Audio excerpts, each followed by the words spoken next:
Շնորհակալ եմ, հարգելի փոխխոսնակ, հարգելի գործընկերներ, քանի որ մեզ տենց կեղծության բանի մեջ մեղադրեցին, ուզում եմ մի հատ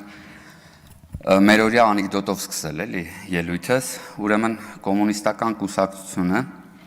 որոշում է մասնակցի ժողովրդավարական ընտրությունների։ Իրեն ընտրում է առաջնորդ քրիստոնյա նվիրյալի, իրեն աջակցում է հայ հեղափոխական դաշնակցությունը, իսկ ընտրություններից հետո նրան են միանում նժդեհական ուժերը։ Եվ սա իհարկե ծիծաղալու կլիներ, եթե այս արժեքների հանդեպ այս անլրջությունից հետո ի հայտ եկած այս քաղաքական գործիչը իր պաշտոնին էլ անլուրջ չվերաբերվեր ու իրեն թույլ տալ արտահայտություններ, որոնք մաքսիմում կարելի է թույլ տալ բակի տաղավարում, բայց ոչ հանրային գործչի կողմից։ Ինչ է անում այս քաղաքական գործիչը, չգիտակցելով, որ ինքը քաղաքական գործիչ է։ Սկզբից գուժում է աշխարհի վերջը, դրանում մեղադրելով կանանց եւ մտնելով կանանց անձնական կյանք։ Սա մարսում է լրագրողների կողմից։ Չկա արձագանք,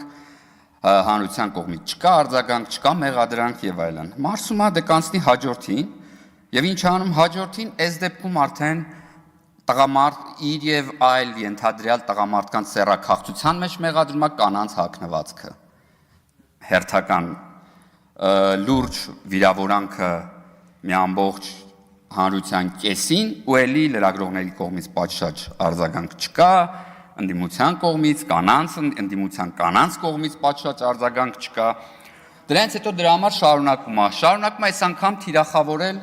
իրենից սոցիալապես կախվածության մեջ գտնվող հանրությանը, վիրավորելով նրանց, օգտագործելով իրենից սոցիալապես կախվածության մեջ գտնվելը։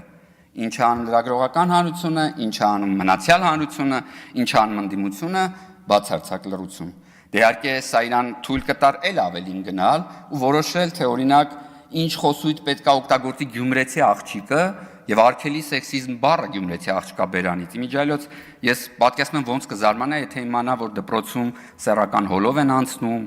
անձնագրի անգլերեն էջը կարդա ու տենց բաներ, էլի։ Դրանից հետո իր գրասենյակն է որոշում այս ամեն ինչի ջատագովը դառնալ ու 14-րդ դարի աստվածաբան փիլիսոփայի խոսքերով հիմնավորում է ժամանակակից սեքսիզմը այս մարդու։ 14-րդ դարում գոյություն չուներ Հայաստանի Հանրապետության սահմանադրությունը մերօրյա։ Եվ այո, Տաթևացին չի, որ գրել է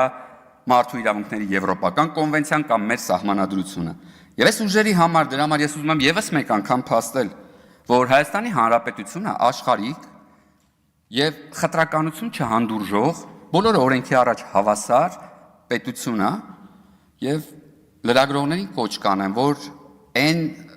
տիպի արձագանք, որ եղավ անձնային վիրավորանքների ֆոնում, հա, որովհետեւ մնացած դեպքեր մի որ աղմուկ բարձրացվեց մեր գործընկեր Վիլեն Գաբրիելյան եւ մյուսների բանը, դրանք անձնական վիրավորանքներ էին եւ ոչ թե սեռական թիրախավորում։ Գոնե նմանատիպ արձագանք լինի այս տիպի հայտարարությունների դեպքում։ Շնորհակալ եմ։ Չի լինելու, պարոն Պարսիլյան, մի եղեք միամիտ։ Չմոռանաք հավանել տեսանյութը եւ բաժանորդագրվել Civic AM-ի YouTube-յան էջին։